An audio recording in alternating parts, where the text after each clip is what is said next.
Okay guys, I'm going to make my homemade cough syrup for you again. I'm going to change up the recipe just a smidge this time.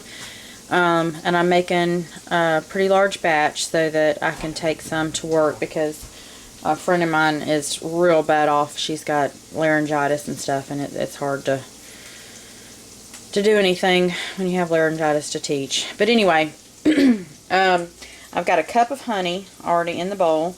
I'm just using the Subi white clover honey. You can use any kind of honey, organic or what have you, if that's what you have access to. I'm also going to be using a cup of the apple cider vinegar. Now, I've got this with the mother in it. You could use the regular Publix brand or, whatever your grocery store of choice is, brand, and that's fine, but I'm going to add some with the mother in it to my recipe just because I like the natural organic use of it. But I'm going to be using a bunch, and this stuff is a little bit expensive. I'm down to half a bottle now, so I'm going to use part and part. I've shaken this to get the goodie up from the bottom, and I'm going to put, let me see, a cup's worth in here, and I've got the honey on the bottom.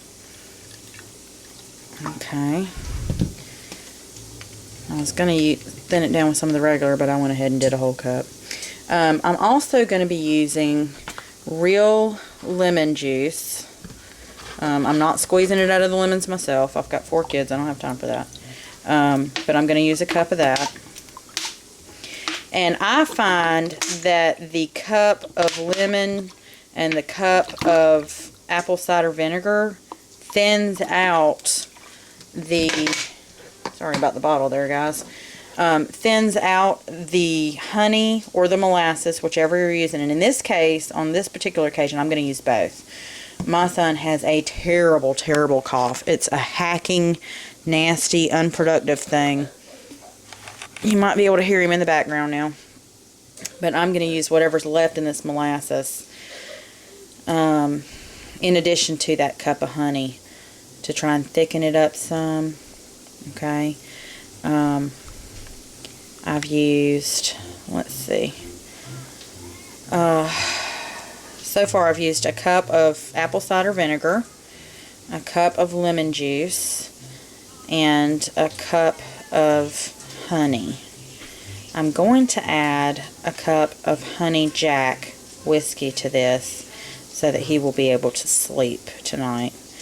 And honestly, oh, there goes the timer to let me know dinner's almost ready. Honestly, there's not enough of it in there that would really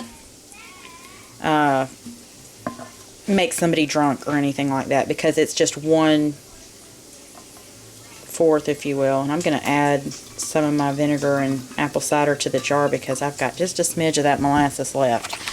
I'm going to give it a little shake, swirl, waste not, want not. My mama has always taught me to be thrifty. And then I'm going to add what's left of that molasses in there. I might even do that one more time, just so that I can get all the goodie out.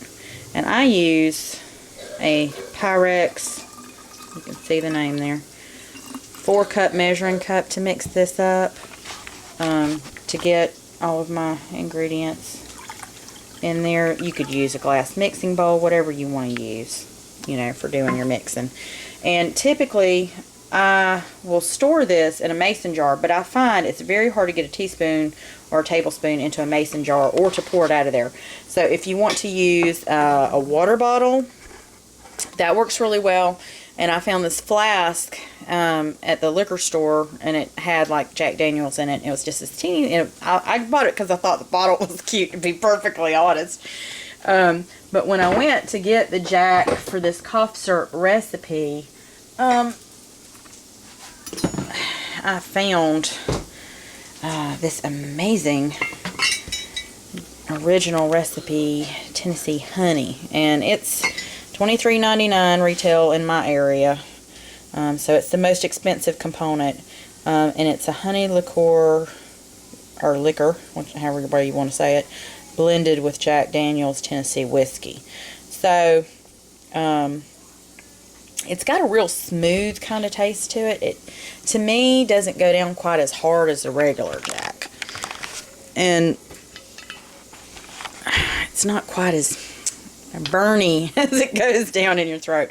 So anyways, I've got my ingredients here, and I'm just going to add up to my 4-cup mark to finish this off. I've added a cup, and I'm going to top this off with just 1 cup of Jack. So I've got my honey. What little bit of molasses I had left in the bottle, I added that just to thicken it up some. I've got my real lemon, and I've got my organic. I use the Bragg's. It's just the best to me. If you can't find it, you can use just regular apple cider vinegar, and you will get some medicinal effects from that also.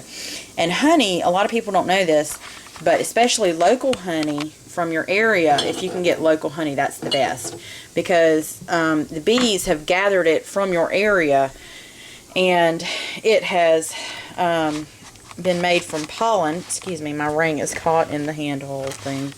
But it's been made from the pollen in that area, and it will help you build up an immunity to all of that gunk that you get built up in your sinuses and stuff like that. So this can help with allergies, especially if you're using local honey. And you can just take a teaspoon of local honey. Dad, Grandpa, Peepaw, that's what we call him, he does a teaspoon of honey and vinegar every morning before breakfast to keep himself healthy and fit, and he's in his 70s now. So it works for him pretty good. I'm just going to give this a stir and break up the honey that's at the bottom, because I don't want it to stick inside. And then I'm going to pour it up into my jars, and I'll probably give her that little jelly jar with some in it, my friend at work, so that she can get over this funk that she's got, and I will keep the rest here at home for my son and the rest of my kids. There's been some crud going around school right now, so I am going to stir this until it's thoroughly combined, and then I'm going to pour it up in my jars. I am not going to heat this. I saw some recipes online where they did heat it, but I don't think that I need to do that, because I don't want to kill the natural, I hate to say critters, but really that's what they are, the natural living enzyme thingies, you know, whatever, microorganisms that are going on inside the apple cider vinegar. I don't want to kill those. So I'm not going to use any heating method, but you could warm this just a bit. I wouldn't bring it to boiling, because that will definitely kill whatever kind of good stuff you've got going on here. Pasteurization is really overrated. And from the timer, it sounds like dinner is done, so my video is over, and I will talk to you guys later. I will let you know how my son is doing after a few doses of this cough syrup. A. Crosby signing out.